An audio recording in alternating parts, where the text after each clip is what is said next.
guys. Welcome to our Halloween Sin and Gin episode. I am Victor Garsley. I'm the Crowboy. I'm Mr Graves, and I'm also laughing. I'm just looking at Matt. And welcome to Sin and Gin Podcast, a podcast where we play games, we tell you facts, we tell you the latest news stories, and we are currently trying to decide what films we can fit in the sentence, "You little shit." So what part of the sentence? Well, so yeah, you have to think of a film, right, like a famous film quote, and then you have to think where "you little shit" would fit into that famous film quote. I like this. Okay. I have a dream, you little shit. Yeah. Mama always says, "You little shit." I'll never let Titanic. I'll never let go, you little shit. Now, every time you've got to do it like a guy from East London, like, "I'll never let go, you little shit." Shit. Just completely. You shall not pass, you little shit. Before we continue, I should have expected this, but Matt, what's going on over there? I have time travelled all the way back to 2007, where I've decided to come as OMalley. OMalley. Do you want to fill it for anyone not from 2007 or has not been following us since 2007? Do you want to explain? I just thought it'd be fun to wear the old Billy Rebel makeup and Billy Rebel shirt, and back when I was in Billy Rebel, I wasn't known as Victor Garsley. I was known as OMalley, after the cat from the Aristocats. And so I just thought I'd bring back it just felt right to do it for the Halloween episode, you know? If you're confused or want context, go back to the first episode we did that's called, what did we call it? The Billy Rebel Special? Billy Rebel Special, yeah. Yeah. It was like episode 12, 13? Yeah, something like that. Have a look. It's got the word Billy Rebel in it. You'll get crazy important context. Yeah, we're on 48 now. Yeah. Cool. Very spooky. I completely forgot to be spooky. So me and Dave are the Safari Boys, apparently, that you mentioned earlier. Spookum Safari. You're on a spooky safari. So I'm Joe, a Victor and the Bully fan. That's what. Yeah. Joe's wearing his t-shirt all the way from Africa. Yeah. And Dave is wearing his zebra print. So, and I'm gonna hunt Dave later. And I'm gonna look forward to it. I've got like a possessed TV. Oh yeah, good. Oh, so spooky. So Joe, how have you been? Oh, hey, there you go. Yeah, I've been good. I'm continuing my quest to look like a fop musketeer. Yeah. Nice. Is it a full-time job now? It's a full-time job. I have to defend the palace and also. Have you got your rapier yet? Excuse me. The sword. Oh, sorry. Yes, yes. Rapier. That too. Yes. Apart from that, I'm going into the studio tomorrow with another band, yet another band, to play bass, an instrument I don't play. Joe plays bass. Really. I play bass. That's a new book I've got coming out. And I spent all day writing, which you'll find out about later. Okay. Dave, how have you been? I've been good, thank you. What's your spookiness level? What's my spookiness? It was really high earlier on because we had to go at the old Ghosty Boys. 9,000! It scares the fuck out of you. Yeah, anyway, but off that, I've been working my ass off as per usual. Went to a lovely wedding this weekend up in the Lake District. And got to drive up there and experience all that, which was really nice. How long was the drive, Dave? It was 6 to 7 hours. Fun times. I hope you had a nice podcast to listen to. I did actually. I listened to 2 podcasts. Have you listened to the podcast that you weren't in when we had Rob Goblin? No, I didn't fully listen to that because as I started listening to it, I then got into a load of traffic, and then I was just like, I can't really listen to people talking while everyone's just stuck in traffic. Fuck you, Ash. So, have you been? I was gonna say 7 hours is 7 hours is enough time to listen to an episode and a half of Sin and Gin. Half an episode. That's I've been fine, thank you, buddy. Just been cracking on with album this week, and it's been good. It's been cracking on and cranking off. Yeah. Can't wait to hear it for us all later. Oh yeah. Not for the podcast. No, not for the podcast. Not you lot. Not you naughty lot. Oh. Matt, how have you been? Yeah, there we are. I always feel like I have to like wait around for that bit. Like, You think we got it after 30 episodes of doing this? So you know the Inktober thing? Oh yeah. Completely given up on that. Yeah. Did a very good job up until the point, though. That's the Yeah, I knew it would hold my attention for about a week and a half, and then I'd give up. I've just been pretty chilled now that we've had those gigs, that massive rush of gigs, and I'm just enjoying just chilling out and catching up on life and just being one spooky boy at home. What's your spookiness level? I mean, right now it's pretty high. I'm on quite a spooky level. I reckon we can get it higher later. Oh, I super hope so. spooky. Super spooky. Hello, did someone say spooky? It's everyone's favorite spooky fact teller. Hello. Oh, all right. I think it's time for than spooky. Hello, Count Factula. hello. Oh, Get a room. Frankenjean. I didn't know you felt that way. Yeah. I don't. Oh, Well, unfortunately, it's never going to work. The Victor, the bully fan, does. He smells constantly like garlic. Is what I've heard. it's time for Count Factor. Good. I've got facts for you. You've got facts for me. Well, here comes Count Factula to drain you with his facts. I am Count Factula. Happy Halloween! Yeah, there's too many lines. You're not getting paid for those extra lines, Count Factula. Wow. Oh, please, just 5 pin. We didn't ask for that. We told you to keep it switched once week. 5 bits of kibble. But you are smashing it. How does Count Factula celebrate Halloween?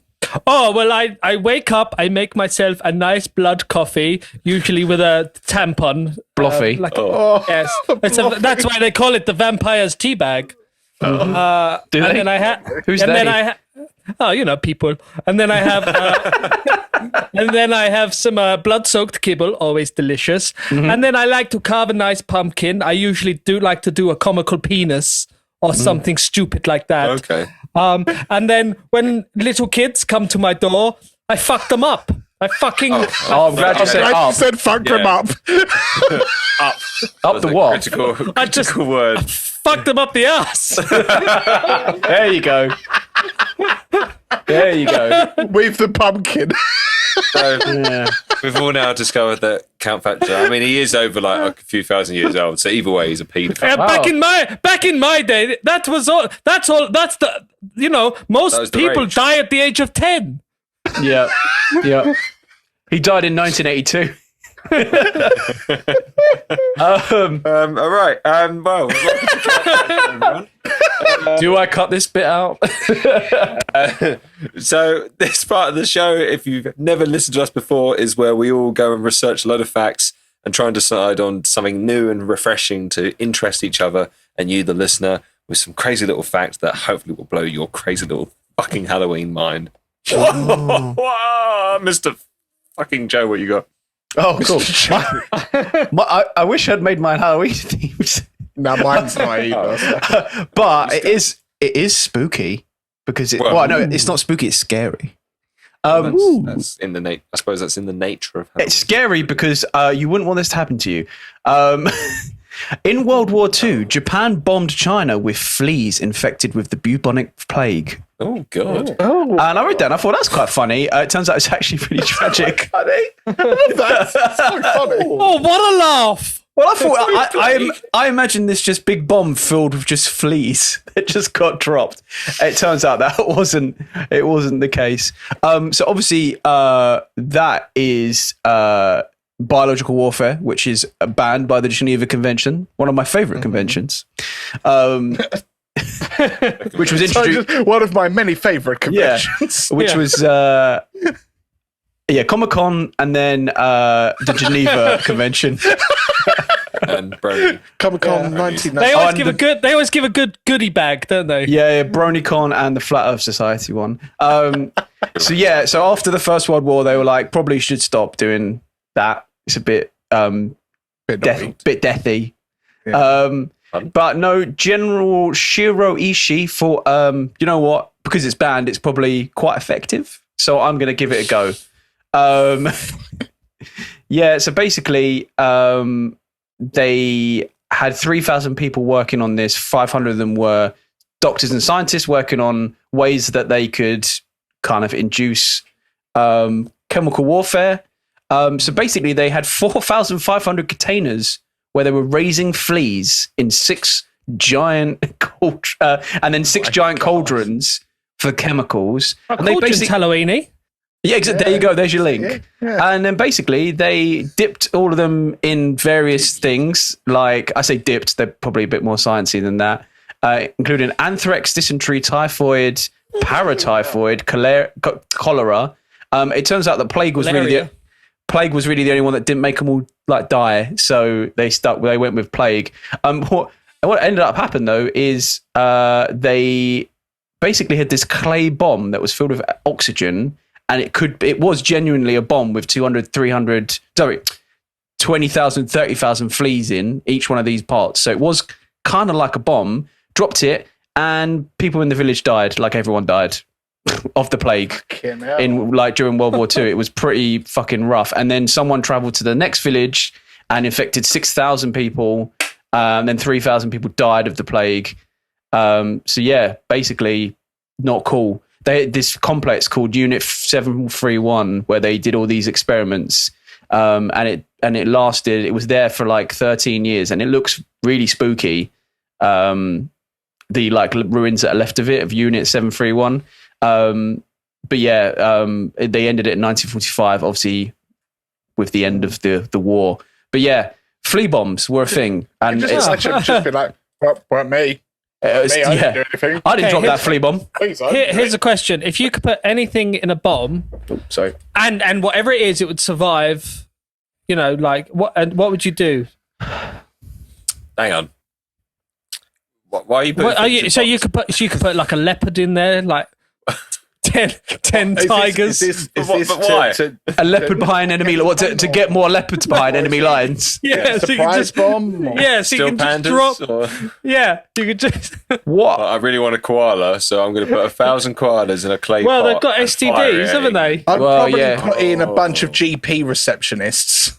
Something like just to bore irritate everyone to them. death, or just irritate people. Yeah. Just like toddlers hopped up on sugar.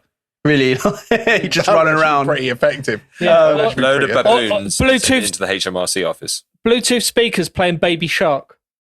Yeah, but all like slightly out of sync. Yeah. Or batteries half a running second out. behind, Yeah. Oh yeah, that really loud voice that comes in and goes, battery low. Like 1,000 times. 30,000 Bluetooth Battery low. speakers. Bluetooth disconnected. Yeah. Battery low. Just Jim Davidson speaking. Oh, please don't. Right then, so let's get some more facts from it. Let's go Mr. OMalley. Oh. Oh, we're sticking with that name. The twist. So mine's not necessarily Halloween themed, but I just thought it was really cool. We didn't agree to make it Halloween themed, to be fair. Yeah. So as I've previously talked about, do you remember the Great Toffee Flood? Oh yeah, the slowest, this stickiest death. Yeah, this one is the Great Whiskey Fire. It's a less fun.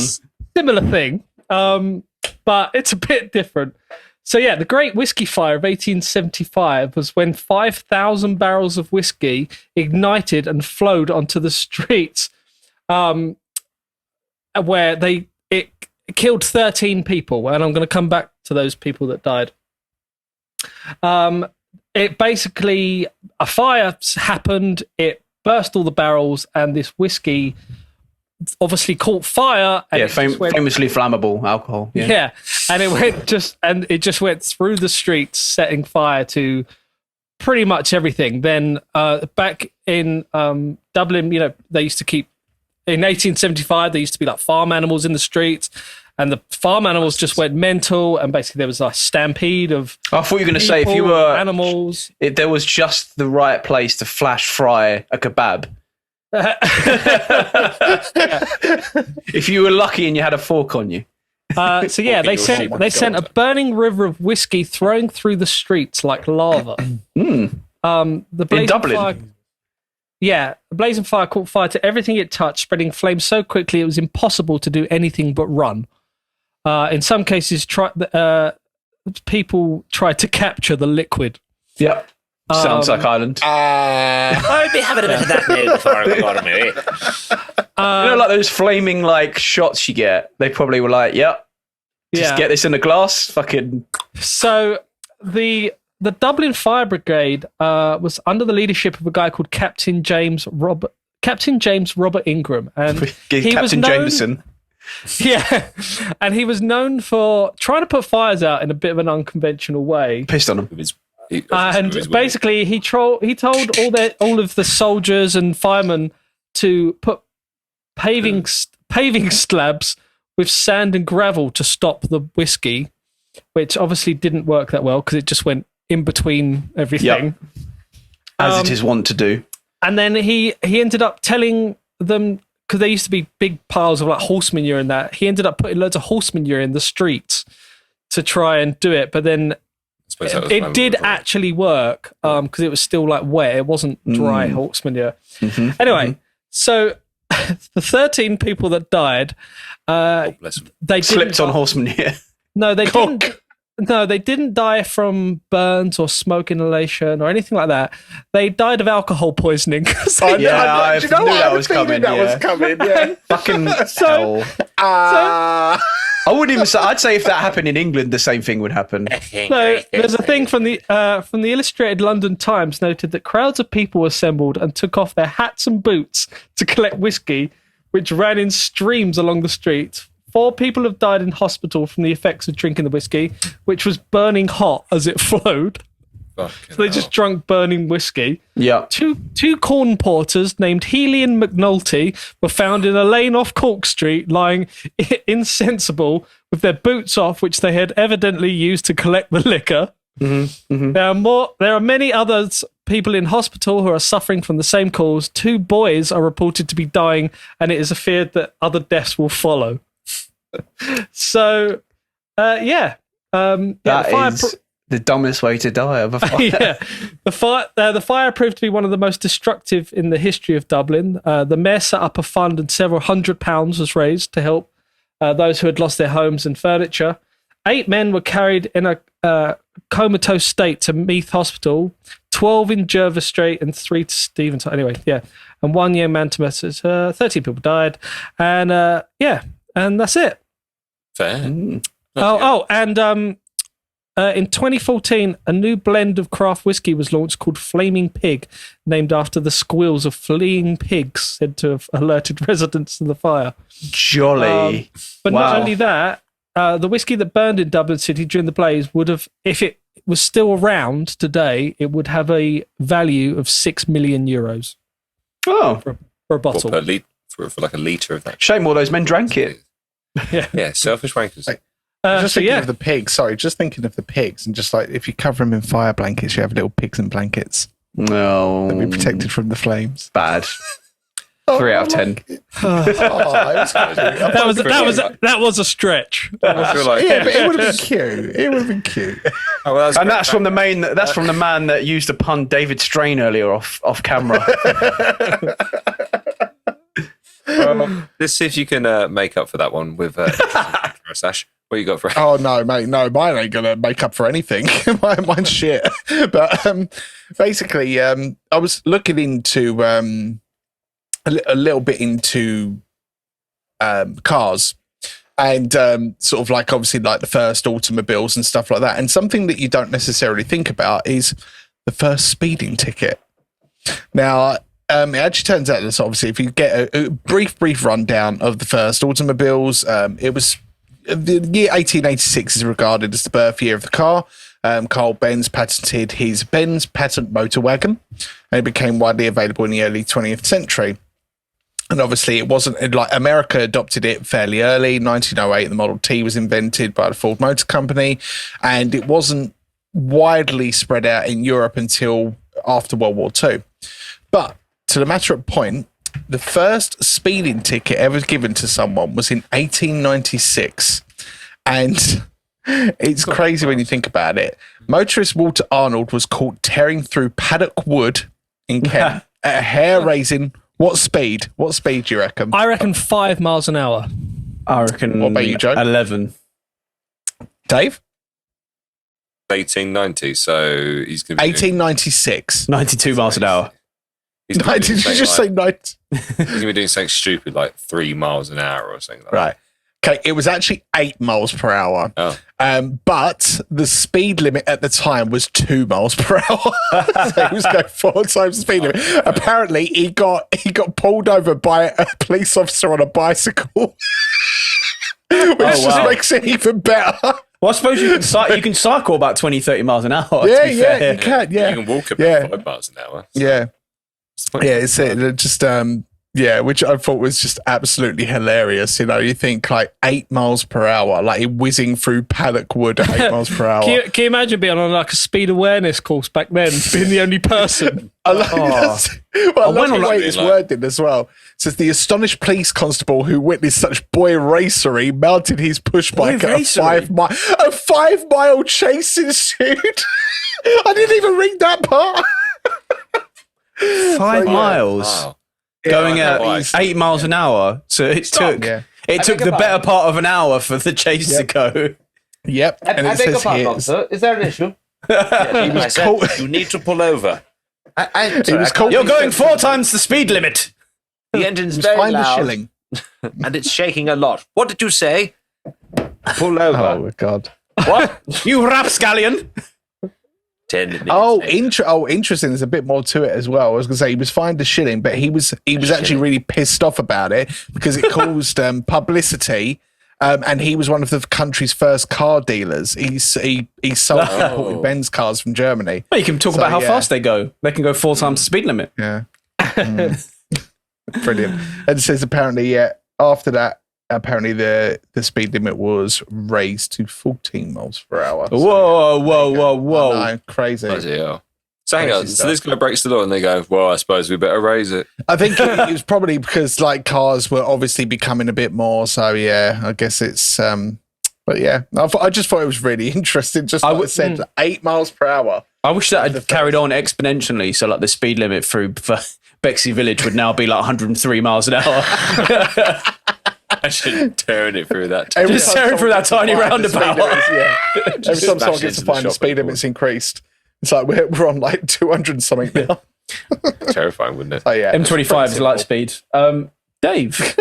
Oh, yes, me. Right, so my fact is actually based around Halloween because why not? Oh, so spooky. You know. But have we all seen the film Halloween? With Yes. with Michael I've Myers. seen- Oh, yeah. Groovy, baby, yeah. Yes, with the actor Michael Myers who plays Austin Powers and Dr. Evil and Shrek. Custard and Shrek. Did you say and Mr. Well, Custard? Mr. Custard. Who's Mr. Custard? I didn't say Mr. Custard, I but don't know I have if I- no idea I what that was feel like referenced that to, needs so- to be a character. But in my Well- next film where I play Mr. Custard. Anyway, did you know? So obviously Michael Myers in the film. Oh wait, sorry guys. Sorry, wait.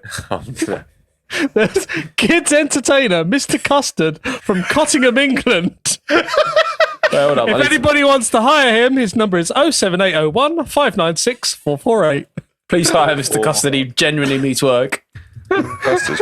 I feel like he's in that Balamori show. And Oh my god, the picture. Kids I didn't entertainer, see this. Mr. Sorry, I didn't see Custard, this. children's entertainer, and all-round silly sausage. Bracket vegan, of Nice. course.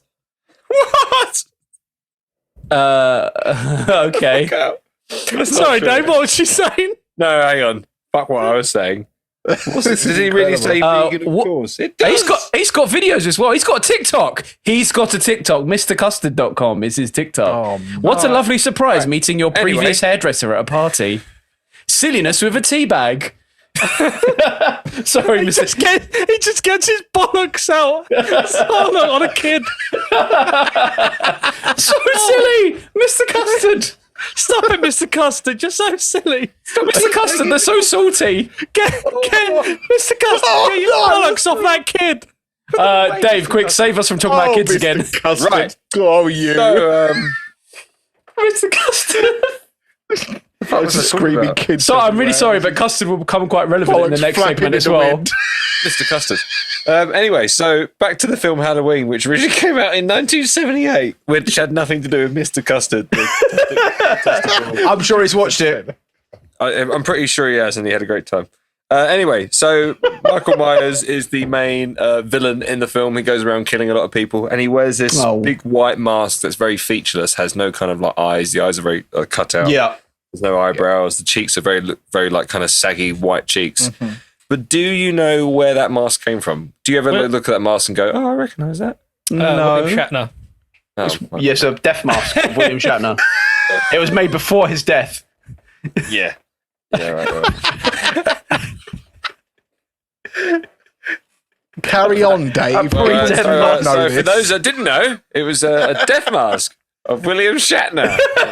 Fucking Star Trek. Star Wars Trek. Star Wars Trek. Star Wars Trek. Of where he was the guy who, you know, but yeah.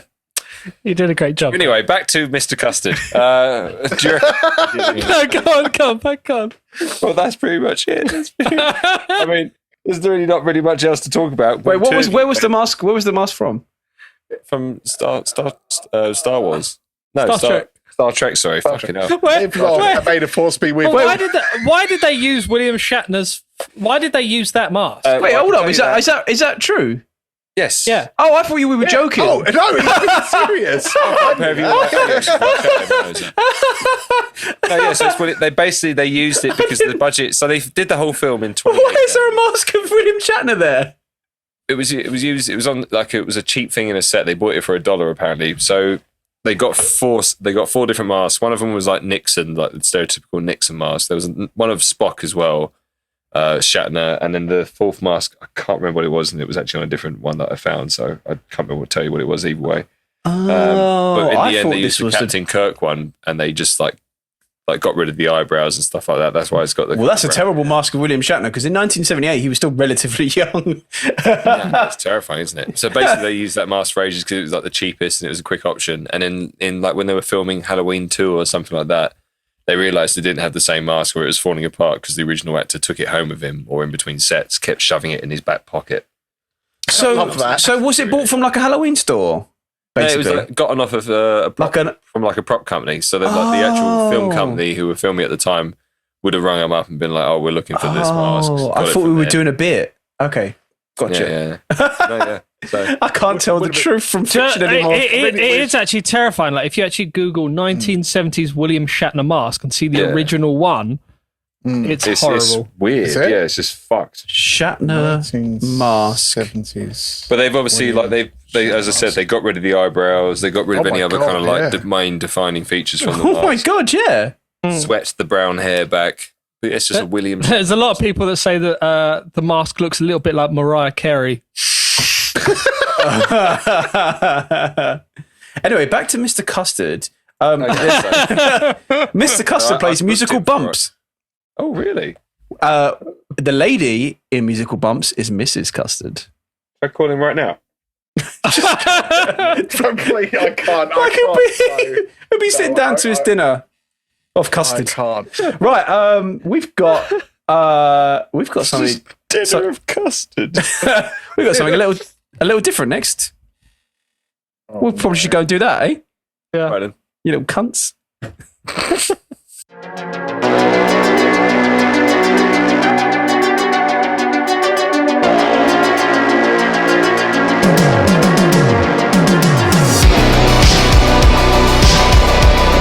Hello, my spooky boys. Oh, hello. So, cast your mind back to last year, listener, because these guys know what's going on.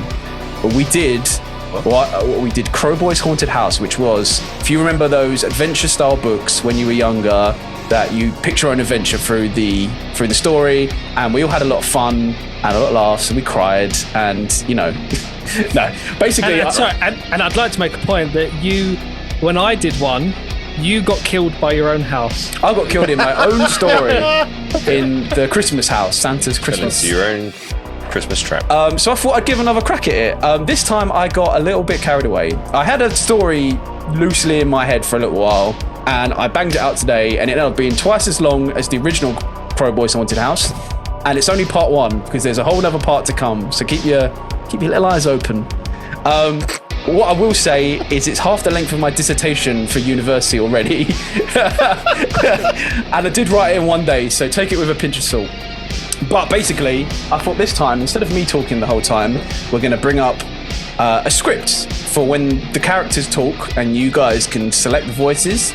So it might make the storytelling a little more janky, but it will make it more funny. And that's the main thing. So before I reveal my screen, I will tell you the name of this year's Haunted House. It's Crowboys Haunted House 2, Work to Death. I was going to say, this time it's longer. Basically, this time it's much longer. Right, so can you guys see my screen? Yeah. I can. Right, so So I explain how this is going to work. And also make a point of this is a podcast, so you're going to have to. It's all right. The podcast bit is actually going to benefit the podcast people because they don't need to see the on-screen prompts for us. These are really for us. they got to enjoy us. Yeah, I've got two computers and two mice here. This is 15 pages long. So everyone ready? Everyone got a drink? Everyone cozy? Everyone settled in? Yeah, I've got 2 drinks lined up. Okay, so chapter 1, The Dream. Many miles away, there is a shadow on the door of a cottage on the shore of a dark Scottish lake. Walter Scott. Beep, beep. Beep, beep. Do you like my beeping? Beep, beep. That was good. You climb out of a sleep, not unlike a man swimming from the bottom of a pool of custard. and that's like aged really well. Yeah. We've already done a callback and we didn't know. Yeah. Fuzzy green neon lights swimming on the horizon like a lighthouse on a stormy custard sea.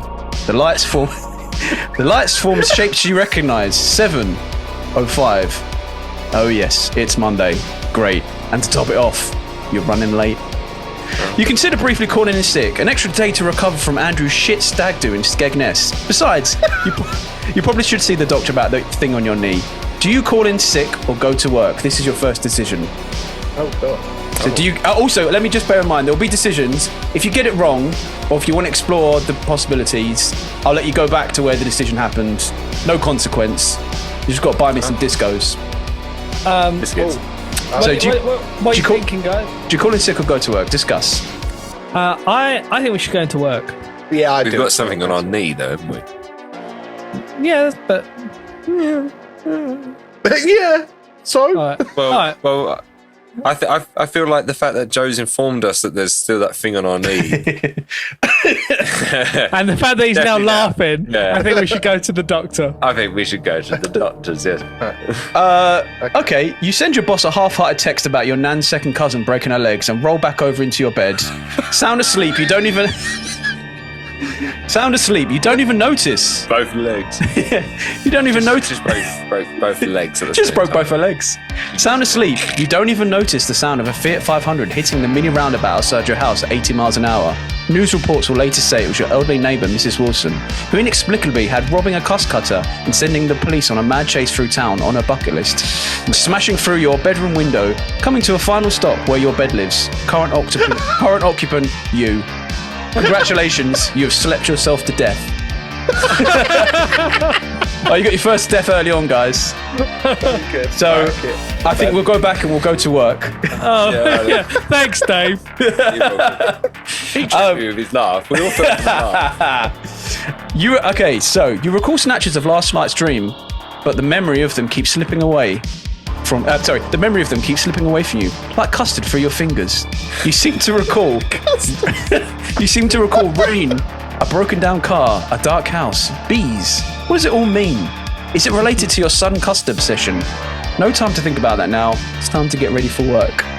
Plopping sideways from your bed, not unlike a festering land crab, you shuffle your way to the bathroom to complete the first tasks of the day. Shit, shower, and shave. You use your valuable time on the porcelain throne to ponder some of life's great thoughts. Today you consider how horrific it would be if your toilet had eyes in the bowl every morning, like staring down the barrel of the worst gun possible. Back in your bedroom now, you put on one of your 5 identical white shirts and wonder what tile you'll use to jazz it up with today. Do you choose red, blue, brown, or yellow? Oh, for fuck's sake. I like red, personally. Red, brown, blue, or red, blue, brown, or yellow? Blue. I was going to say yellow. We've all got different ones. Okay, so why don't we choose one that we haven't chose? So brown. So with the brown tie. Cool, nice. You take a minute to observe in the mirror the vaguely human-shaped form looking back at you. Yep, that'll do. Chapter 2, The Office. Rain, sprint, bus, sprint, tube, coffee, inside-out umbrella, curse Thor, Odin, Shiva, Yahweh. You made it. Well done, you. Standing outside the building, you look up the familiar lettering. Frankenjean's Frankfurters. Was that Frankenjean's Frankfurters? Yep. Frankenjean's. No, Frankenjean's Frankfurters. a now multinational conglomerate brand known up and down the country, selling everything from toasters to fake testicles. A far cry from their origins as a simple sausage factory to supply the Nazis with a good meal, although they'd rather you forgot about that. Stepping through the door, dripping wet from the greatest hits of the British autumn, you fumble around for your access card. Wait, you know exactly where it is. On your nightstand, at home. Shit. That's okay. Time to sweet talk Morag, the receptionist, who you highly suspect of being alive during both World Wars. Right, now we get to our first bit of dialogue. Who wants to be the protagonist, the nameless protagonist, as in you, the adventurer? Yeah, okay, Ash. Who's going to be Morag, the receptionist? I think Dave will be good as that. Okay, Dave, your lines will be in red, and Ash, your lines are going to be in blue. Okay. Morag, You exclaim. don't you look radiant today? Remember the tie is brown, Dave. You are met with a look of contempt so burning you feel your skin itch a little. Dave? Oh, I see you've gone with the brown tie today. I must say it looks awful on you. Forgot your card again? Yes. Sorry about that. Morag issues you with a visitor's pass. With a grunt and a wave of a hand suggests your interaction for the day is now an end. That done, you get in the elevator and press floor 2, the one marked Data Insights and Analytics. As you walk towards your desk, now 20 minutes late, you notice no one looks up from theirs to meet your gaze. You can't blame them. You don't even know most of their names. Just their defining characteristics. You've got Wheezy, Chews Too Loud, Scragbones, Snotty, etc. You're sure these people have real names. You just never bother to learn them. And in turn, they probably don't know yours. Just more worker bees going through the working week. Bees, you think. You feel bees are somehow important. You don't know why. No time to think about that now. There's data entry to be done. As you turn the corner, you see someone's name who you definitely remember. Stephanie. Lovely Stephanie. All legs and beautiful blonde hair. An angel of the office. Eyes as blue as the water on the fountains on 3rd floor, and hair like cascading post-it notes. You wish you were better at metaphor. Yeah. Fucking hell. You wish you were better at metaphors, but God made you a data analyst, not a poet.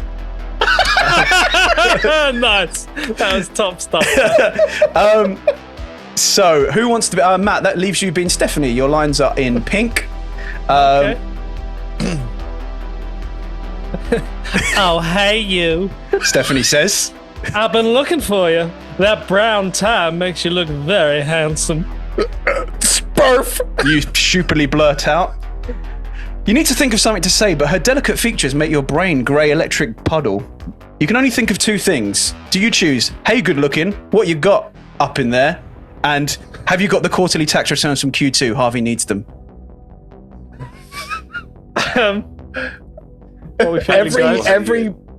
Everything in me wants to say, hey, good looking, but I feel like we need to... Hey, good looking, what you got up in there? Or have you got the quarterly tax returns from Q2? Harvey needs them.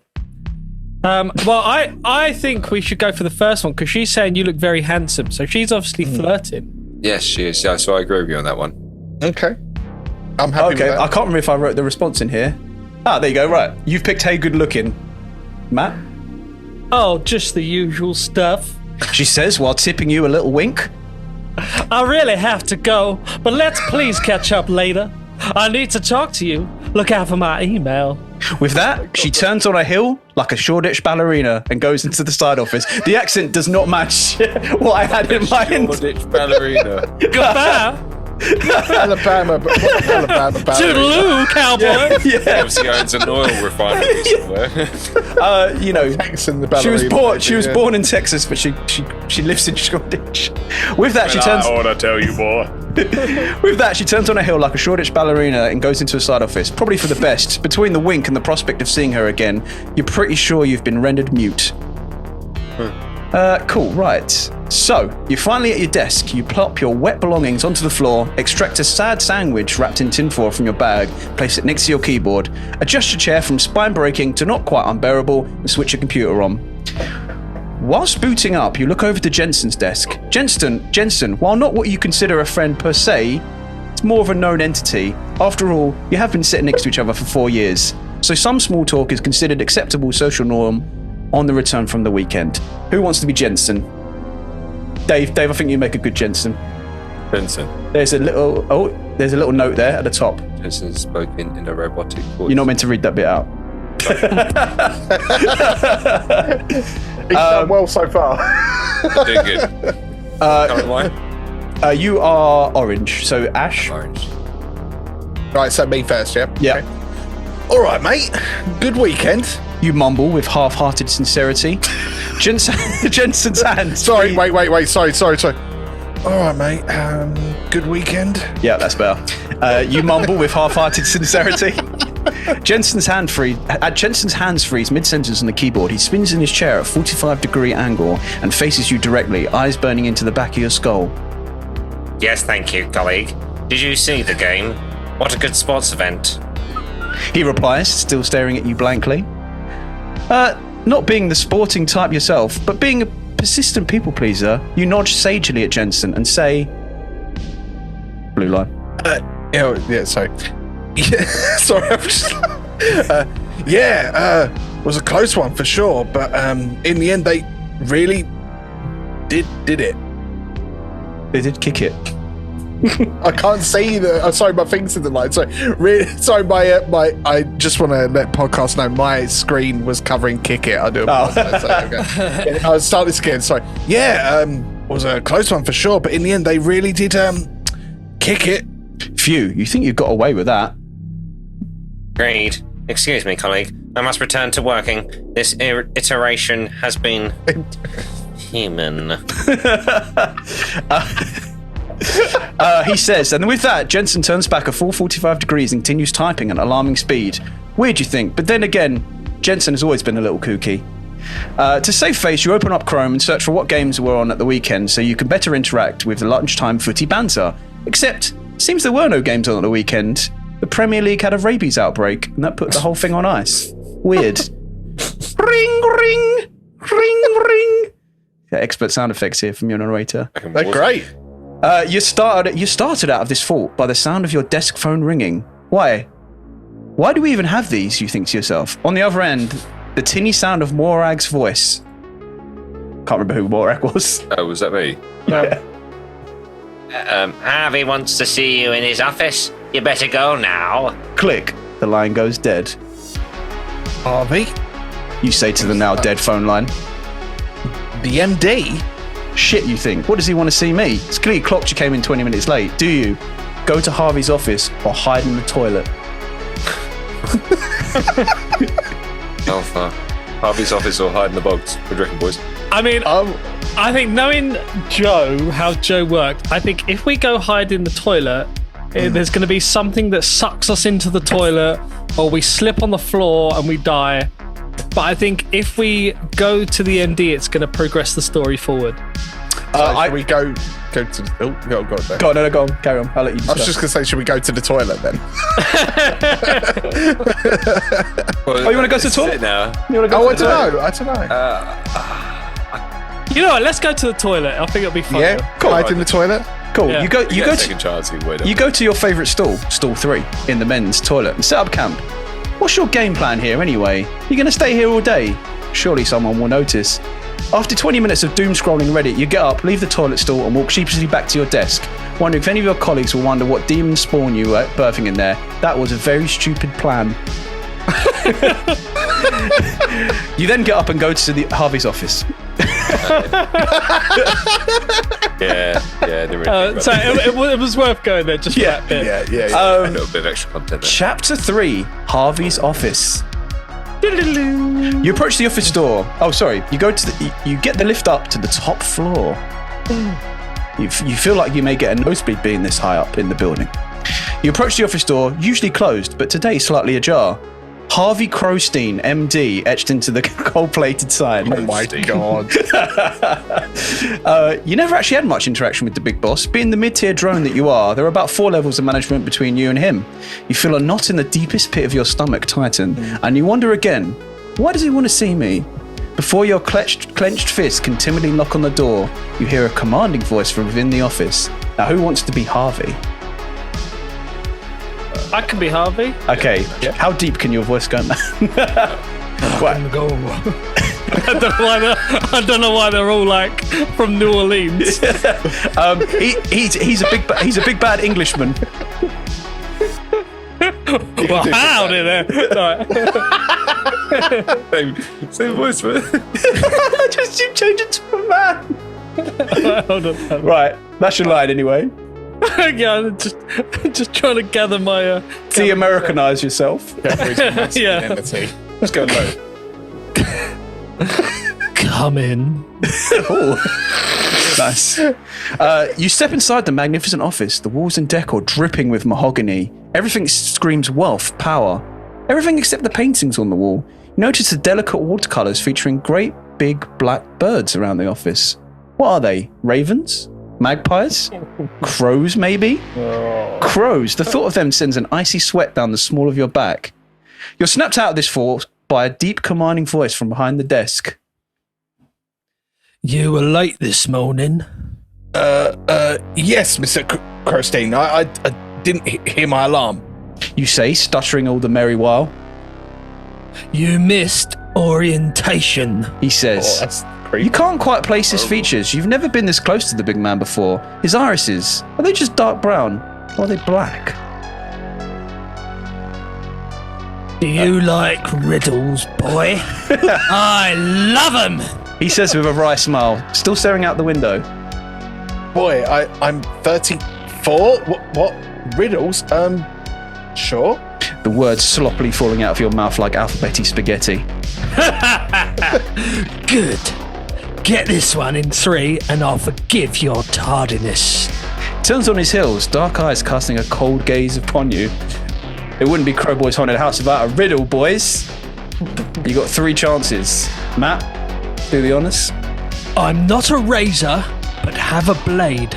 I unblunt items, then have a grade. What am I? Now discuss. Razor but have a blade. I unblunt items that have a grade. What am I? You get 3 guesses. Unblunt items that have a grade. So could it be grade as in like grading something as in like... Harvey Crowstein does not give clues. I'm discussing... I don't between, give clues. Can we discuss between the 3? So Yeah, of course you can. You just can't.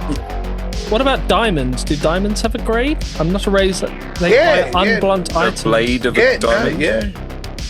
That's Yeah, one down. True. One down. Oh. Sorry. What? You've got. You suggested diamond, and that's you get 3 chances, and you've used up 1. Alright, well, how do we discuss something without... Yeah, how do we discuss something when everything we discuss we go no? Guys, we're going to make this really cryptic now. I'm thinking... can you see my camera? I'm not a razor. You can discuss. Yeah, just bring me a consensus on your answer. Okay, yeah, I'm not yeah, a razor yeah. but have a blade. I unblunt items that have a grade. What am I? Oh, unblunt means sharpen. Really? So is it to do with a Yeah. teacher? But why would a teacher have a blade? Like, Because he works in Kidbrook. Standard protection protocol. I unblunt items. I'm not a razor but have a blade. So I sharpen items What things have a grade? that have a grade. What would you sharpen with? So there's a gradient of like woods or a gradient of hills and like grade.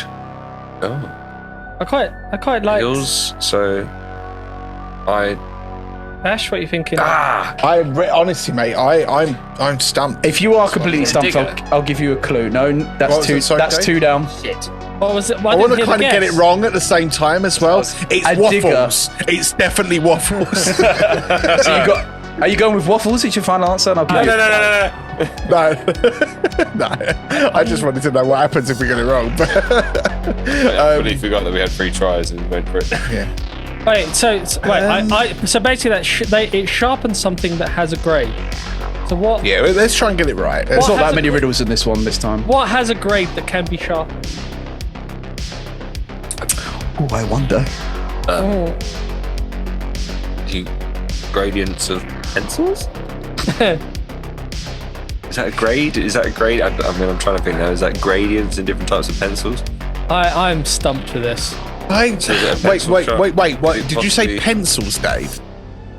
Matt said pencils, I think. Oh, Matt. Sorry, I No, heard I pencils, didn't say pencil. I'm not a razor, Because but pencils I have- have a blade. because pencils, don't they? Well, a They have- pencil sharpener would have a blade. Yeah, pencil sharpener.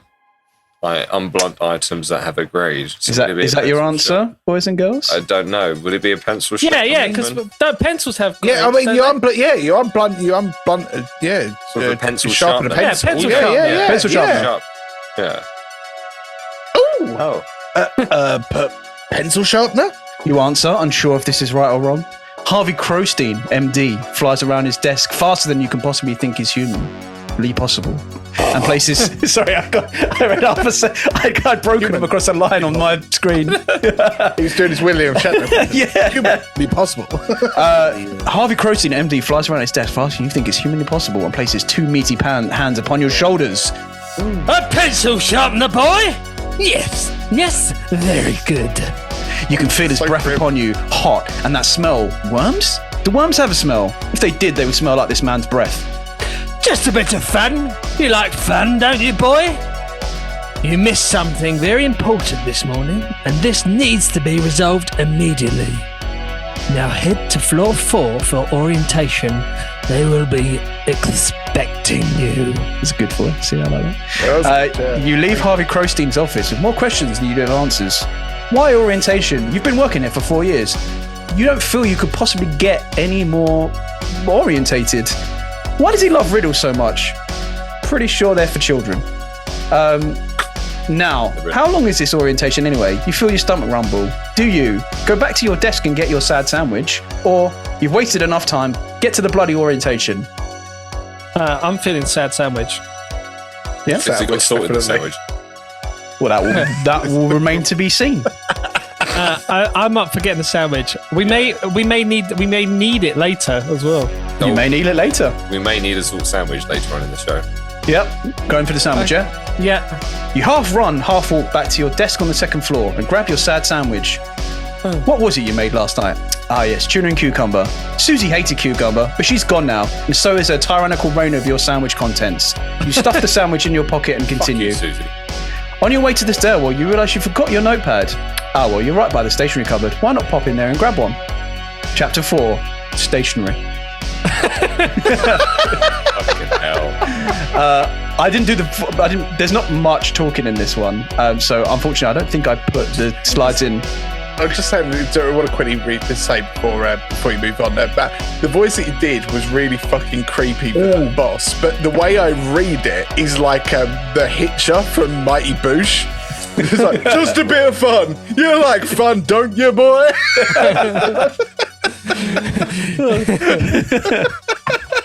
It kind of ended up sounding a bit like that, to be fair. It did. That's why it reminded me of it. fun, don't you, boy?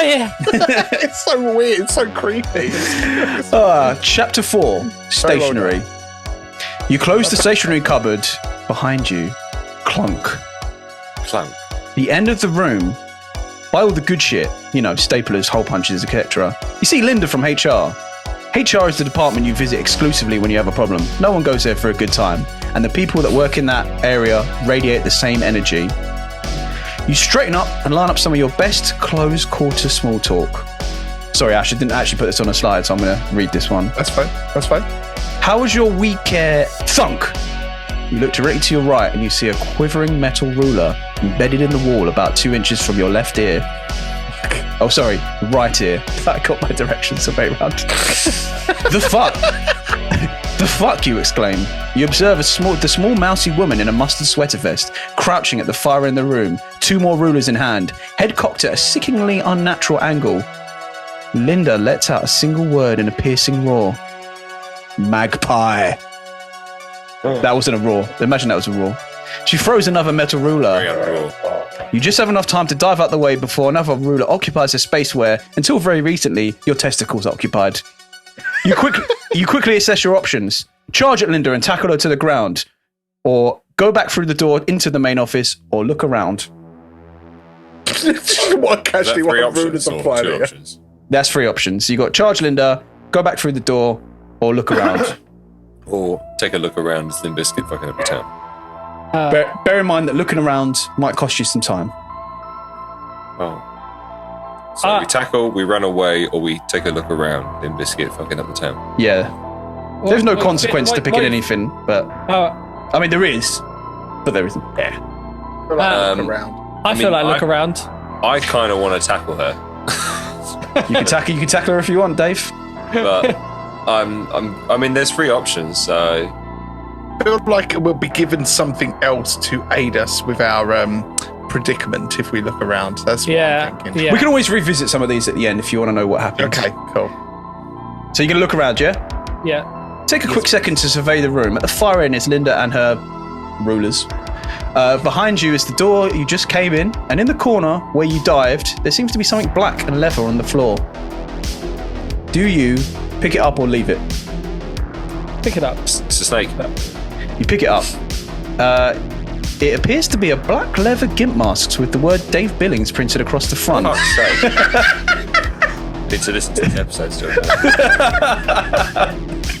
No time to think about who that is or why you left it here. Do you put it on, yes or no? No. Yes. Yes. You now have the Dave Billings gimp mask on. You're left with only one option as Linda prepares for another attack. You have to go full Braveheart on this bitch. You run at Linda full of piss and vinegar. Remember the YouTube videos on self-defense by Steven Seagal you once watched during one of your 3 a.m. insomniatic video binges.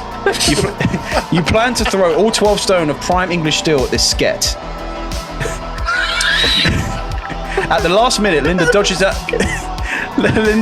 the way, leaving you to tumble into the set of shelves at the back of the room, sending paper clips and binders flying through the air in a hailstorm of office supplies.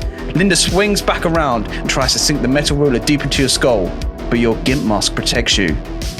Ooh. Oh! You fling your weight sideways and pin her to the ground, screaming in her face, "What the fuck is going on?" Linda gurgles the words, "Magpie." "What do you mean?" you scream back. Linda remains mute, staring at you blankly, jerking her head in unnatural movements. Well, you contemplate. You can't sit on her all day. What's your game plan here? If you get off her, she'll just attack you again. If you stay here much longer, you fear someone might start a vicious office rumour. Because that is your problem, right? Oh, wait. You remember you have a sandwich in your pocket. Oh. And you remember that Linda is extremely allergic to cucumber.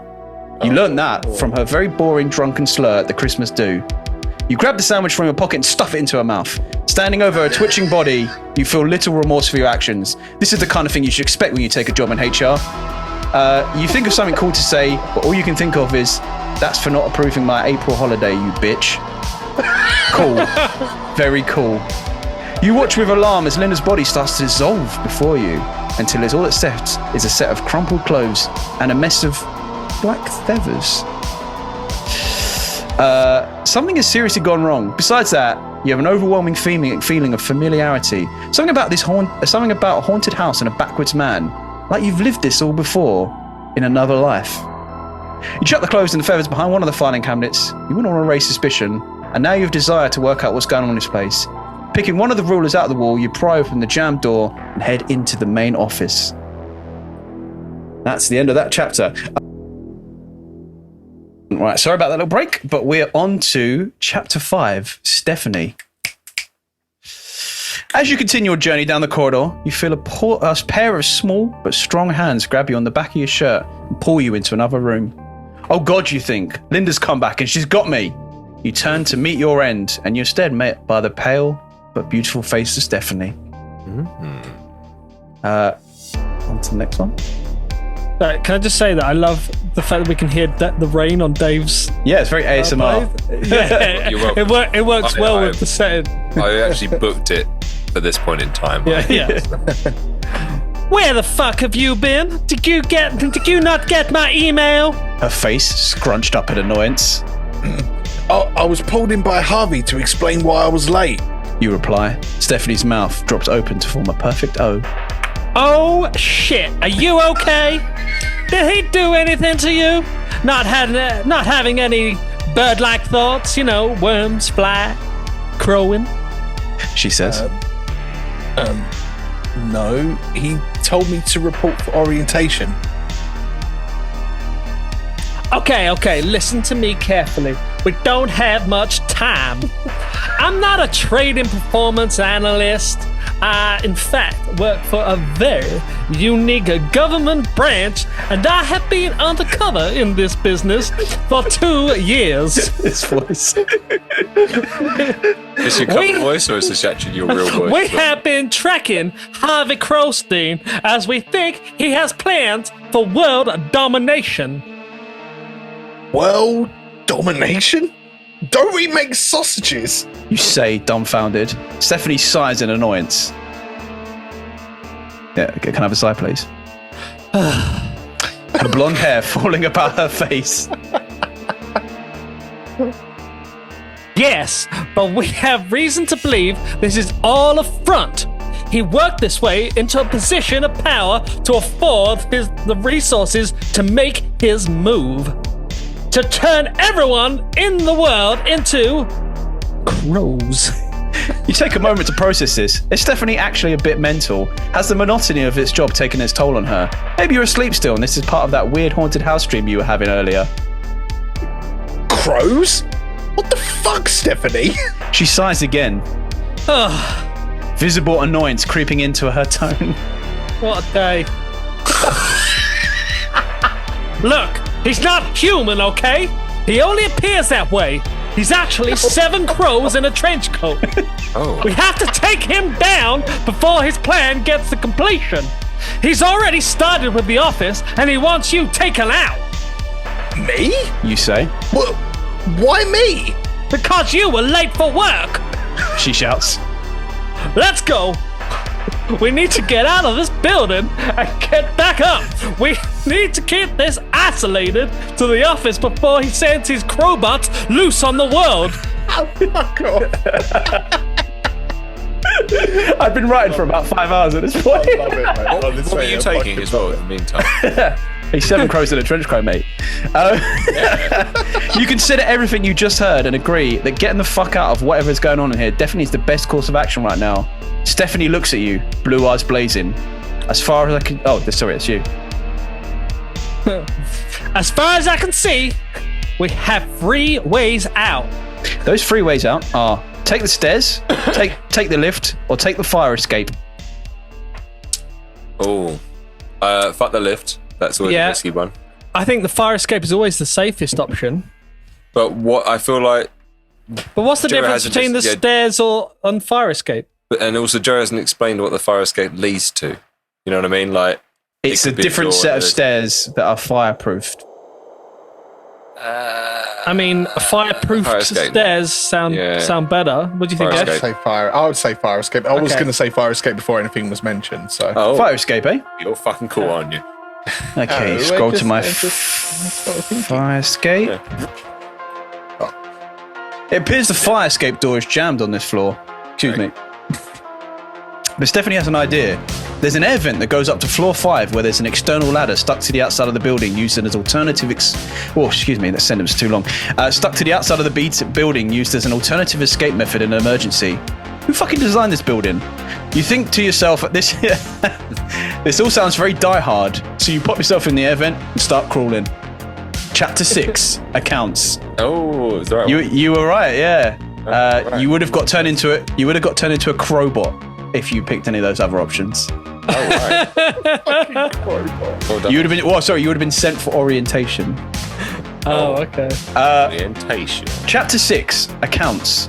You plop out the air vent, sweaty and knackered, with very bruised knees and elbows. That wasn't anything like Die Hard. You help Stephanie down, and you both look around for the fire escape. You've never been to the 5th floor. That's where the accountants live, and therefore accountants. And you don't want to get mixed up with that lot. No, this gun. Sorry. Nope. That's the wrong lyric. Wrong lyric? Wrong bit. Sorry, I forgot a thing. Matt, can you just say quick over there? Quick, over there! She shouts. You see a set of 2 doors. You see where this is going. In the direction she pointed, with the words fire exit written above both of them. In white text on a green... fire exit, sorry. Fire exit. You both start to run towards it, but you feel a very sharp pain flash across the back of your legs that brings you to your knees. And then, Dave, I think you'll be good with this one. Don't read the stage direction. That's how you've got to speak.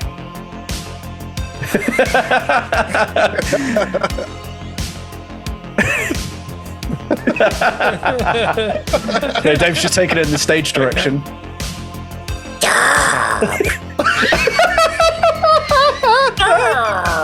A small wavering voice explains.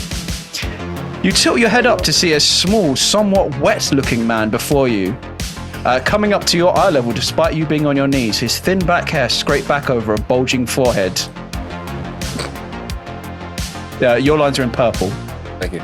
My name is Cockburn Picklewick, and I hit you with my measuring stick.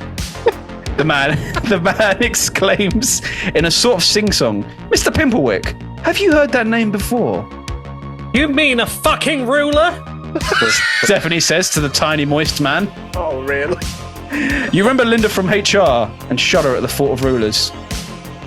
Ruler or stick, it's not very thick. Get sassy again, you will go straight up your dick. Cragborn sings. Dick? Stephanie says, visibly confused. Hang on. One door is truth, one is lie. One door is safety, but from which am I? I'm going to have to explain this riddle because I was very tired when I wrote it. It goes on. This is incredible. So, Ash, you've got a line there. What is going on? I say literally as well. Yeah. You say to no one in particular. I could be lying. I could not be. That's the way of Mr. Quigley. Left or true. Right or false. One wrong. Dead, of course. The disgusting little man sings. Thank you. Oh my god. I think he's saying he either always lies or always tells the truth. But we need to work out which door to go through. Stephanie says. You sigh deeply. I fucking hate accountants. So, sorry, let me just explain this one because I got a bit like it was the end of the thing I was writing. So there's 2 doors. One is the truth door and one is the lie door. And Mr. Cragley is aligned to one of those. So he's either always telling the truth or he's always lying. So you can ask him anything you want, but he might be telling the truth or he might be lying. And one of those doors is the left-hand door is assigned the truth and the right-hand door is assigned a lie. So, are you gonna... Joe, are you playing the role of Mr. Cragley now? No, Mr. Yeah, but I can't do that voice. It was like Gollum being boiled. Just a lot of spit. A wanking Yoda. Yeah. This is a slight variation to another riddle that I'm familiar with. Sure is. You have to. I need to try and remember how we do this. No, So we have to ask him a question. yeah, you could ask him questions. He's pretty. He's got a lot of time on his hands. Are you lying? Well, but Well, if he's telling the truth, then he has to say no. yeah. But then if he's telling the truth, truth, he would say yes, which he could be lying about anyway. Well, no, because if I ask him if he's telling the truth, and I say, "Are you lying?" and he says no, then he's telling the truth. If I ask him if he's lying, we only he got says one yes. question, or No, you've got a few. You've just got to pick you got to pick a door. You don't have to ask him anything. You just go through one of the doors if you want. Can we just punch him in the face? Yeah, you can. Oh, fucker. You fuck with me, I'll fuck you up. Now tell me the fucking truth, you little cunt. You're left with a 50-50 chance on your hands then. Right, so are you lying? Oh, shit. Well, hold up. About what? About what? I forgot how to do it as well. Someone ask him a question and ask him, are you lying? Yeah, no, I'm just trying to think of a question that will... it's you got. It's something. What's his name? I'm trying to think of a question that will give us the truth. What's his name? Mr. Cragley. Is your name Mr. Cragley? Oh shit. Okay. If the right point to the right door if your name is Mr. Cragley. Point to the left door if your name is not Mr. Cragley. Well, because that's still a double. He's still got a double option on that because. But we know his name is Mr. Cragley. Oh. It's confused me, that one. Fucking hell. Think about that. So if he points to the right door. Is he pointing at? So sorry. So. Hang on. So we know that your name is Mr. Cragley. So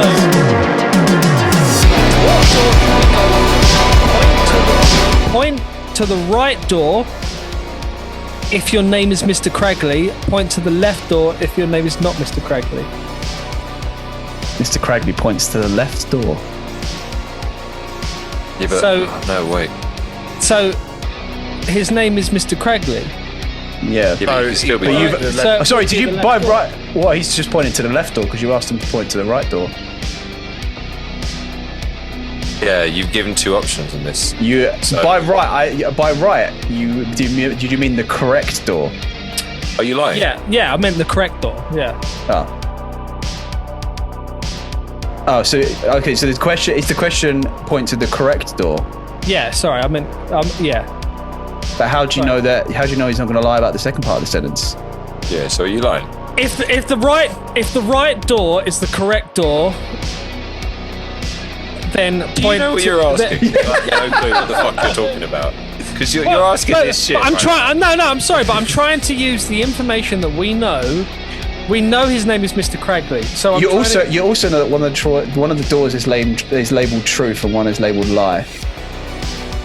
Okay. So if your name is Mr. Cragley, lead us to the truth. Lead us to the correct door. But that's not a question. No, yeah. No, he can You're still just lie making a about it if statement. he's from the lie side of it. Yeah. You need, and you're also giving two options to a question, which means either way he can either lie or tell the truth on both options. We need to give a question which has only one either good or negative response. So we need to formulate a question that somehow dictates if this prick is going to tell us the truth or not. Remember, I will say it again. Remember that the doors are labelled truth and lie.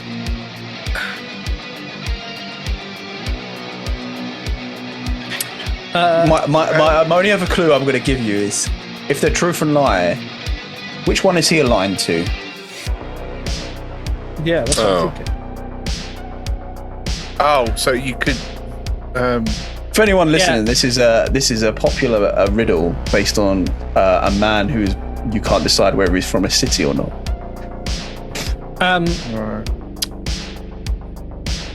Mr. Cragley, if you're Yes. It's Morak. if your name is Mr. Cragley, stand in front of the door that we can go through. But safely. Would he not lie about being called Mr. Cragley? I don't think he would. If he's a notorious liar. If he's a liar, it might not be his name. All right, fine. So you sure? If Mr. Cragley picks his nose, visibly uninterested in what's going on. I might have it.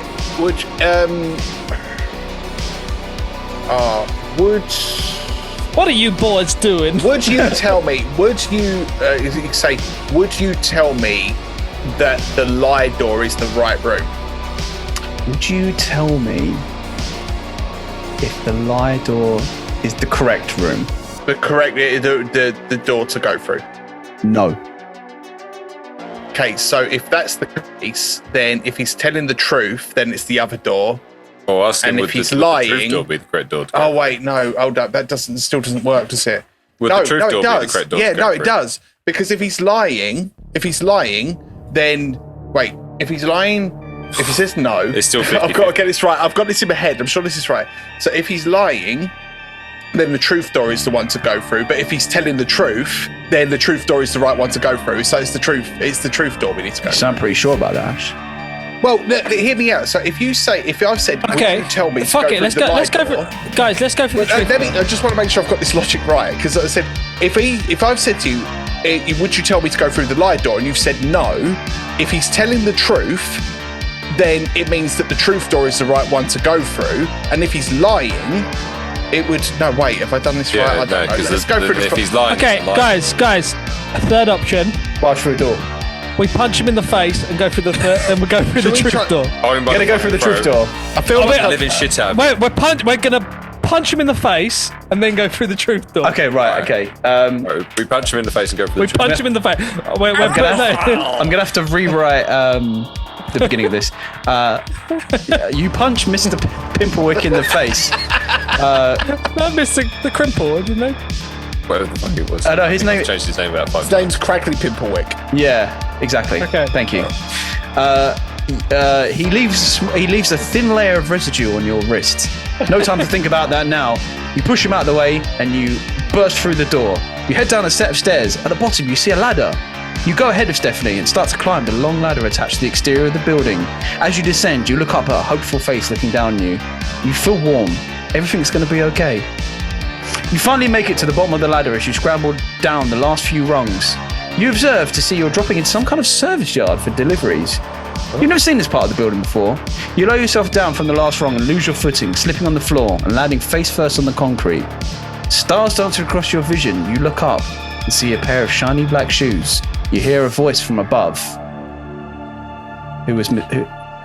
Hello, boy. End of part 1.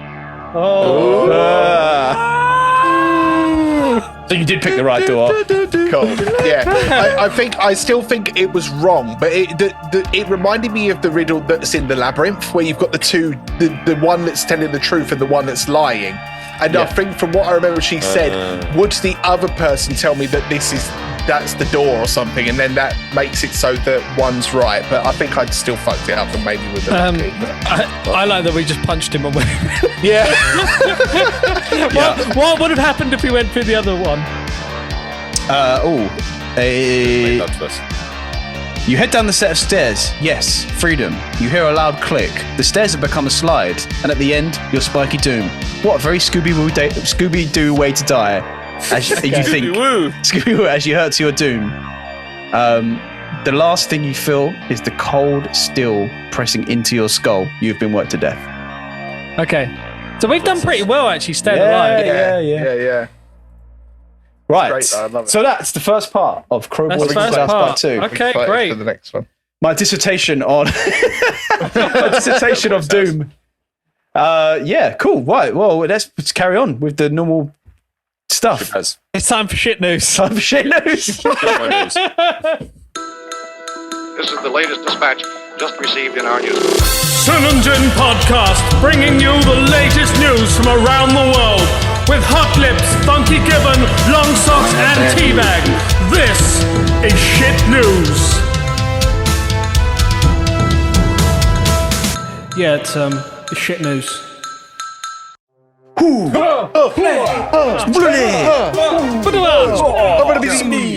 Oh, ladles and jelly spoons. I did not prepare an intro for this in my mind. Welcome to Shit News, your escape from the lamestream media. This week we have set sail on the sea of custard. We've got our custard spoons and ambrosia there. Other leading brands available there. We've tasted it. We've tasted the custard sea. In the sea, there are tiny pods, like vanilla. But what are they? That's not vanilla. That's the news. This week's news. Tense Louise Redknapp is seen for the first time since ex Jamie's shocking wedding. I don't know what was shocking about it. Jessie J has abs. Good for Bastard! her.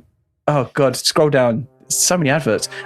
Pregnant Danielle Lloyd wears a skeleton costume and is spooky. What? Bloated. Bloated. Myling Class wears a blazer. Big Hut, no! Mick. Mick Hucknall. Oh Christ! And Madonna is 63. Oh, good for her. But this week, what I really want to focus on is a news story I've changed my mind on just as I was in between those two segments. A Dutch football fan went viral on Sunday after he carried 48 beers from the kiosk to his seat, done in 5 stacks from the bar. He claims he did not spill a drop on the way to his seat, and he said it wasn't even that impressive, as his friend managed to do more last week. That gets reported on. I was like, this ain't nothing. So FC20 supporter Christian Rottergering, 23, was captured holding 5 full cartons of beer stacked one on top of each other for him and his friends, much to the delight of onlooking fans. Did not spill a drop of beer. That's right, isn't it? Yeah. God, I just wrote a whole story and I can't read that one sentence. Drop beer. I always go to the game with a group of friends, and each one of us has a job getting the beers in. And this time it was my turn, and I didn't fancy have to keep going back and forth to the bar, so I decided to get everything in one visit. There you go. He said after he appeared on TV, he got 300 friend requests on Instagram, and that's the whole story. Pleasant. One beery boy. Beery boy indeed. We're going to go over to the rain-soaked streets of Orpington. Have you got an umbrella over there, Mr. Grave? I don't need. I've got a wooden roof and it's fucking doing a great job, but it sounds fantastic. Let me tell you the story of a man that builds a Halloween pirate ship in Tamworth Garden. Very good. The man has built a giant pirate ship in his garden to celebrate Halloween. It can be seen in front of his home of Andrew Carvel in Wilconnott Lane in Tamworth, and was built from scrap wood, fence panels and pallets. Neighbours been hooked by the creation, which measures 30 foot, which is about 9 metres long and 9 foot 2 metres wide. Mr. Carvel said, and that's some terrible fucking English right there by BBC. Mr. Carvel said, and just fits in the garden. The eye-catching creation is beloved by children in the area. Mr. Carver did the following as a castle built last year. But basically, this couple built a huge all fun until he rapes and pillages them. Well, yeah, he's going to go out there and take all their Gets in the mood. rape and pillage. But if you have a look at the pictures on the Mr. BBC, Custard! I was literally just about to turn around and say Mr. Custard. Poor They made Mr. these- Custard. Captain Custard! Stray bollocks just appears. there you go. But yeah, a giant pirate ship in front of the garden. Oh, how very wholesome. Tamworth. I'm going to go over to Dartford, where it's probably going to get a whole bunch less wholesome. Bibbidi Matt. Sorry, I didn't even get all our names earlier, did I? Sorry. Teabag, are you in, Teabag? Thanks, Long Socks. Yeah, bibbidi, yeah, hello. America's heaviest pumpkin was disqualified from competition with one tiny crack. Bastard! Bastard! Yeah, so giant pumpkin growing is a massive thing. The right seeds can basically get huge prizes. The prize money can be even bigger, and Bigger than what? Sorry. Well, put it this way: the grand prize is $20,000 Hey, I'm not going to sniff at that. for growing a giant pumpkin. What would you spend on it, growing a giant pumpkin? Yeah, so basically, they make these giant pumpkins, and this guy called Mike Schmidt has been known for making Schmitty. some fucking great ones. He did one that was 2,520 pounds in weight, Bloody hell. which is, yeah. And unfortunately, it was disqualified because it had a crack in it the size of a fingernail. Oh, come on. Yeah. You know, Oh, fair. Because yeah, it fair. was It's in the rule book. It was imperfect. Yeah. I like my pumpkins perfect, Schmidt. He could have If it's not taken perfect, away it's not good. $22,680. Let's set up a GoFundMe for him. No. Yeah. No, So man, That sounds like I'll have a effort. crack at it. no. I'm not going to support Hey. someone who had a crack in their yeah, but the world record is currently sit at 2,624 pounds. Have you got that in normal people measurements? What measurement would you like it in? Kilograms? So that How is many babies does it weigh? 1,190. Kilograms? So it's over a ton Kilograms. now. A ton of pumpkin. Jesus. Yeah, or 187 stone. Oh, Wow. great. Good. Or 1.19 ton. 1.19 ton. Or 1,190,226 grams. Cool. I think we're all thank covered. Or no, No. There's more. that's not. Funky Gibbon, come in. I'm hearing static on the line. or it could be rain. I'm here. No, sorry, yeah, no, there's some interference from Mr. Billings' rain. Sorry, We've Mr. got Lawson, thank you very fucking much. sorry, long socks. I forgot. That's Mr. your, Long Socks. That's your Long maiden socks name. to you, That's your maiden scum name. Yeah. So Billings is his maiden name. I got married to Mr. Longsocks. He got married to Gertha Long Socks. You went to my wedding. Do you not remember, Matthew? Yes. You were the he best needs to man. do a blank to remember. Oh, yeah. Well, later on we'll find out. Oh, good old Dave and Ancient Gertha. Crusader sword found by scuba diver off the Israeli coast. So it what, says the man was diving an ancient Crusader sword. Oh. So it says the man was diving off Israel's Mediterranean coast Saturday when he spotted a trove of ancient artifacts. Basically, it's he found this sword. He was diving about 150 meters down off the coast, and he basically found this sword. It says the Crusader area of time- sword.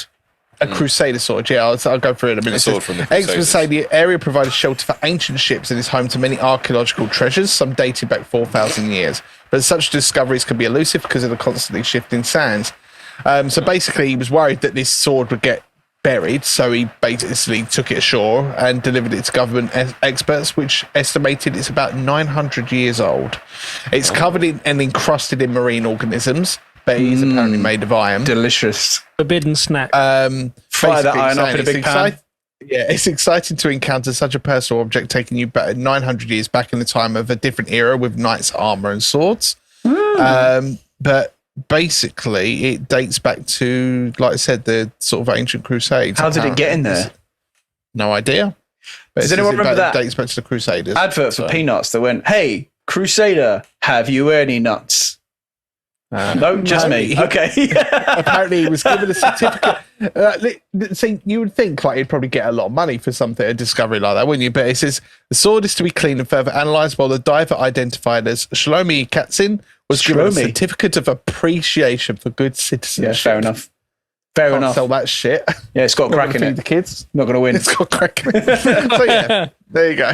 That was shit news. Consider yourself up to Certainly date. was. And we are going to swing on down the Custard Sea to the Blankomatic now. Cool.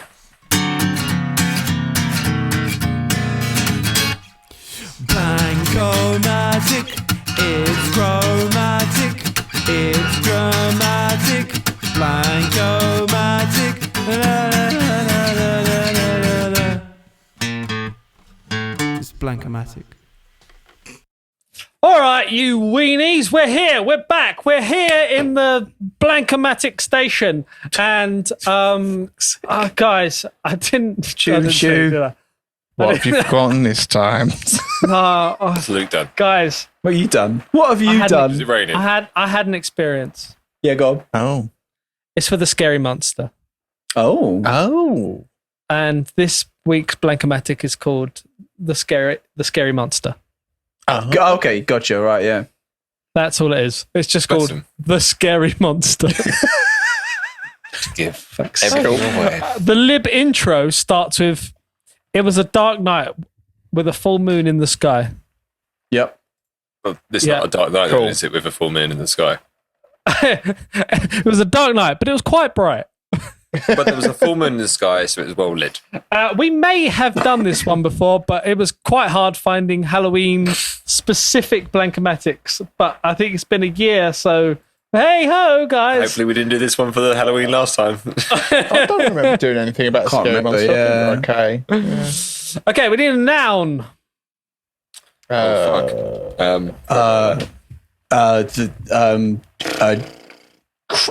Spooky eyelash. Rusty crustacean.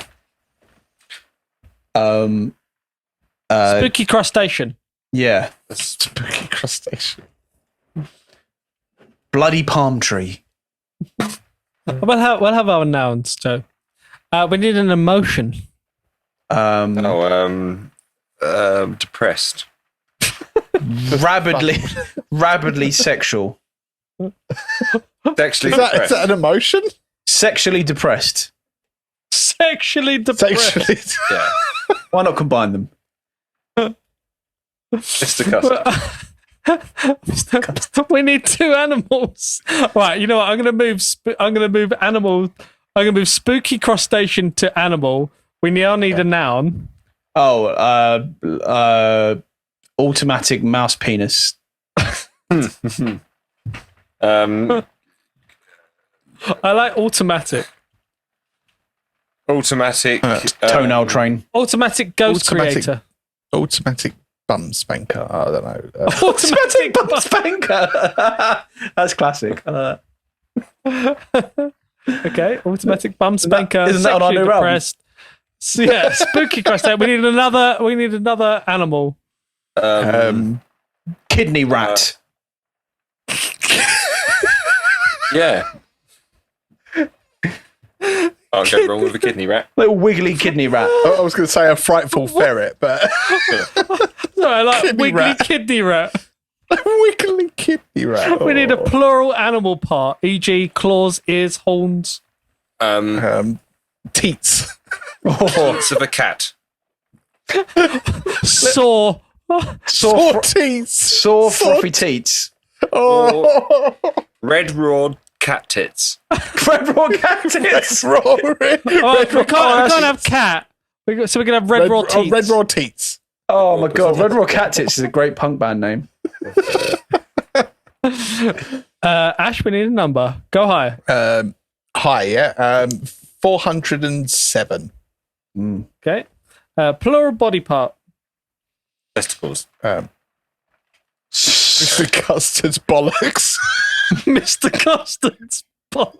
Oh, Mr. Custard has been bashed so unfairly in this He episode. doesn't know. If anything, we've given him promotion. And people are going to look at him and go, well, maybe I'll hire him. Can you imagine people ringing him up for the entertainment and say, just to ask, you don't teabag children. Do you really teabag children? Actually, you know, Or is that you know, extra?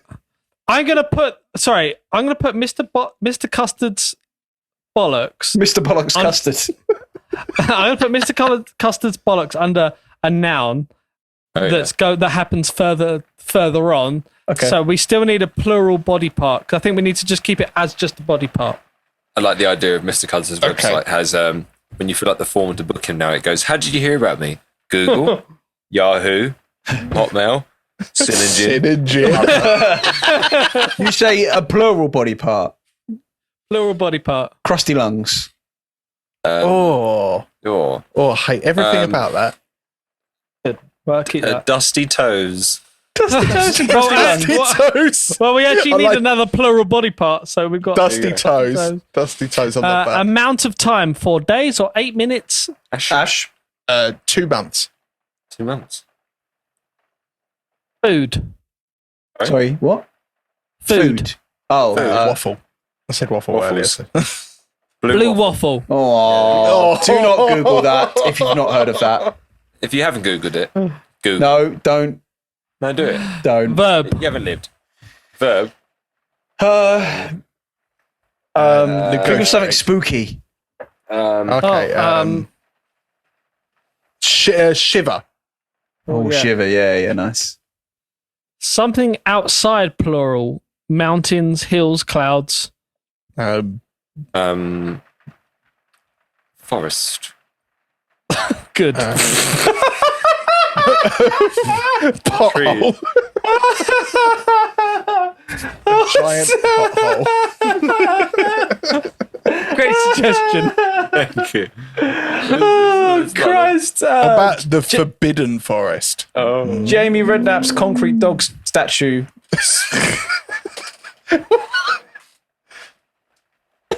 Redknapp's. What about Jamie Dog Redknapp's statue. Frightful Forest?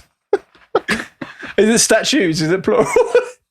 Yeah. It's supposed to be a location, isn't it? Outside location. Something outside. Oh, Yeah, just something. All right, okay, statues. All right, okay, Jamie fine. Redknapp's concrete what? Dog statues? Dog statue. Dog statue. Or his dog statue mausoleum. I don't know. Whatever you. Well, Now, plural. Now I'm plural. Tit socks. fucking. Chocolate fucking dick. Chocolate rain. Chocolate condoms. Yeah. Chocolate teapot. Cozy. Teapot. A Cozy. child's rucksack full of chocolate condoms.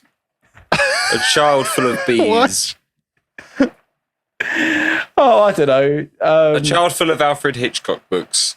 All My lack of screaming at him sympathy. every I'm 5 just gonna minutes. write. I'm going to just write chocolate condoms. A child's frown. Chocolate army. A child army. A Chinese child army. 1,000 Vietnamese children made of Chinese armies. Children. Chinese child army. Yeah. Good for now. 1,000 CCA. Vietnamese Now I'm children. plural. A child Do you Chinese support the CCA? CCP. Do you stand with the CCP? So no, CCA in the Chinese army. Yeah, you stand with Right. CCA. Plural transportation. the Tires. Oh, Um. buffalo The wings. Plural transportation. When do you get more than one transportation at a time? That doesn't make sense, that question. Plural transportation. I'm in a boat and a boat copter. Buses. Trains. Boat copter. Rusty Rocket. Hovercrafts. Rod Stewart's Rusty Rocket. Rockets, Iron Maiden's plane that can only travel to non-European countries because they voted Brexit. Stings. got a bit too political there. Sorry. It's a mouthful. Stings sausage boat. Sting and Shaggy go on tour. 2.0. Sting's sexy reggae sailing boat. Boats. These are not plural things, though. Armada. Yeah. Armada. Sting's Spanish Armada. I love it. Sting's No. sexy reggae armada. Yeah, that's the one. There we go.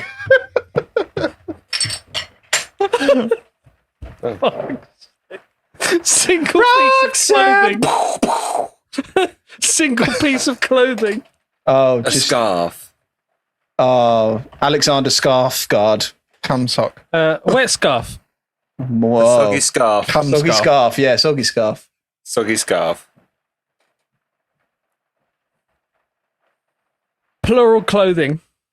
Oh, Granny's something knitted clothing. tit warmers. Warmers. You're right, love. You haven't put on your tit warmers. I can't get them on So anymore. the next thing we needed was noun, which is Mr Custard's bollocks. Verb plus ed. I've just got an image of him lightly Exploded. lightly dipping his balls on children like they're chicken nuggets. Animal sound.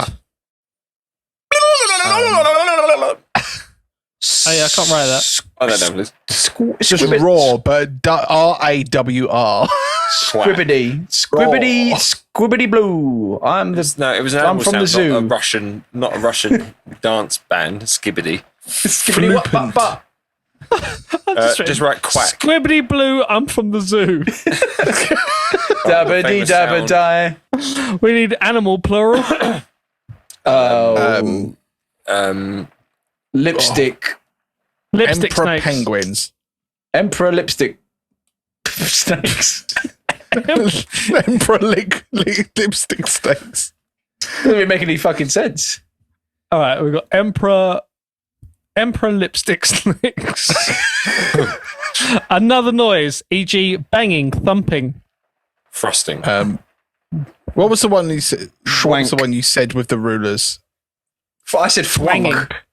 thwunk. Thwunk. Yeah. There you go, Thwunking. Raining. Thwunking. We need another emotion. Dave.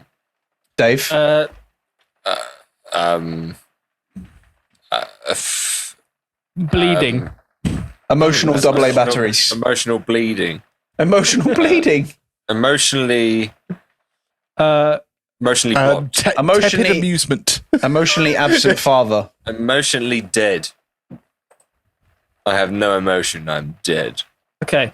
Verb plus ing. Prodding. Spinning. Grinding. Would you say, Ash? Charging. I said spinning, but I said it's charging. Mashing. I like spinning. Yeah. Single piece of clothing. Long clothing. A child's thong. No. No. A wet child's. Sorry. No. A wet, Stop it. silky child's thong. No. Silky. Silky. Why would it be fucking silky? That's too far. No, it's got to be done. I've actually made myself cringe. How the fuck can we have made that any worse? That's horrific. Oh, I feel a bit Listeners, ill. I'm all be sorry. ashamed. Listeners, I'm sorry. No, it's Got- not. No, it's not. Oh, a toenail bandana. I don't know.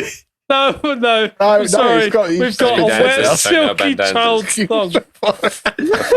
Oh, we could just. And that In my came from mind, your brain, Joe. in my mind, it's an brain. image's Doing thong. this podcast.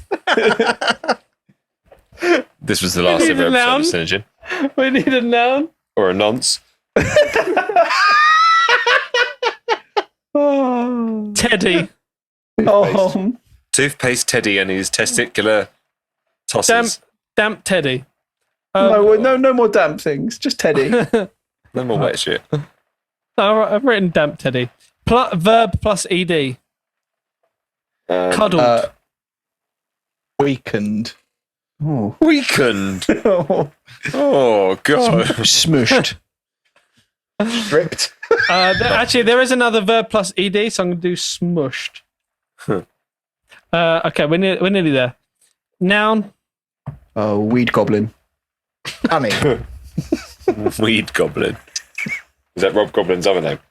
Dave. Yo. We need 2 colours. Oh God. Let's go for teal and maroon 5.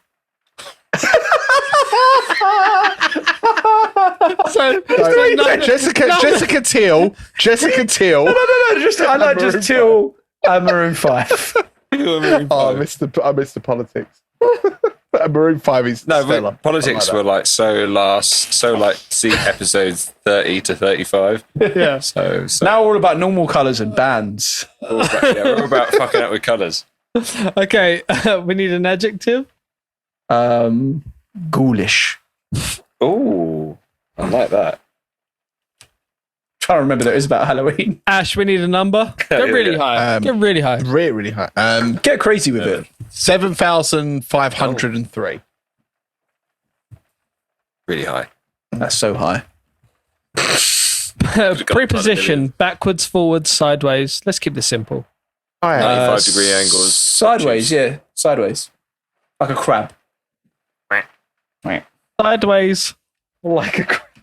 And then after that, in brackets, quack. Transportation. Automobile. The bus. Fuck The number bus. 27. What was the from name of outside that Lidl. fucking the Benz patented motor wagon? Motor wagon. There you go. Go motor wagon. Graham Norton's death motor wagon. Graham Deaf Norton's, as in like hard of hearing. what? Graham Norton's mobile meth lab. Graham Norton's Mobile meth lab. Is he there? He might be there. Another- He presents we need- it. He presents you the we need- meth. Mobile library. We need another emotion. Oh, Post-wank clarity. Sarcastic. Sorry. Sarcastic wanker. But post-wank clarity is Bit such a angered. thing. It is a thing. Right, look, we're nearly Of course she there. doesn't know. We've got 3 more. We need a noun plural and 2 adjectives. Adjective. Sloppy. Perfumes. Vengeful. I quite like vengeful. Yeah. And what was the other one? The other adjective? Sloppy. Yeah, I can have sloppy. Yeah, for noun plural, I put perfumes. Okay, play it. What do we do for noun? Perfumes. Oh, sorry, yeah, perfumes. I'm very normal with Right. that one. Joe- Yeah, Joe yeah. does not I think look we've got impressed. enough in here. Everyone take a drink. Because Joe can't say. Cool. Bit of water. Right. Joe, insert spooky music here. The scary monster. Ooh, I'm scared. It was a dark night with a full automatic bum spanker in the sky. That whole constellation. The news said there was a sexually depressed monster on the loose. Dave? Again. They said to watch out for half spooky crustacean, half wiggly kidney rat creature with fangs, giant red raw teats, and 407 crusty lungs. Oh, I hate everything about that. He comes out to hunt once every 2 months. He feeds on human dusty toes and raw blue waffle.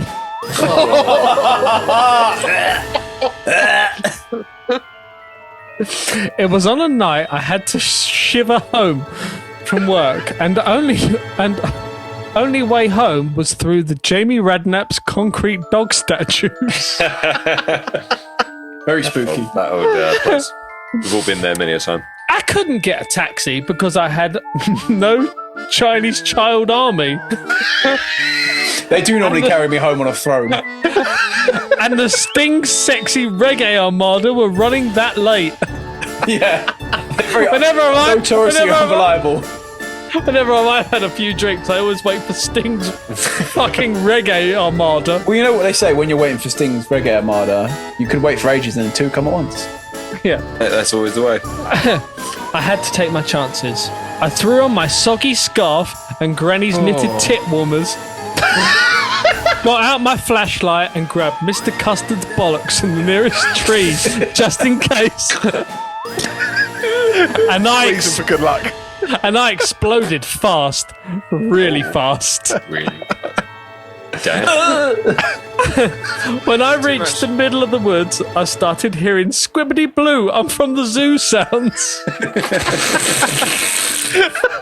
But that's common on a full moon. There are usually a lot of emperor lipstick snakes out at night. So I'm going to say it again. I started hearing squibbly blue, I'm from the zoo sound, but that's common on a full moon. But there are usually a lot of emperor lipstick snakes out at night. Easy for you to Then say. yeah, that was a tongue twister. Then I started hearing thwunking noises behind me. At this point, I was too emotionally dead to cry. Me all the time. Wow, what a mood. I started spinning through the streets when my wet, silky child's thong got caught on a damp teddy. No. I struggled to untangle it, but there was just no time to waste. I ripped it off and weakened it as fast as I could. Then I noticed I had dropped my weed goblin.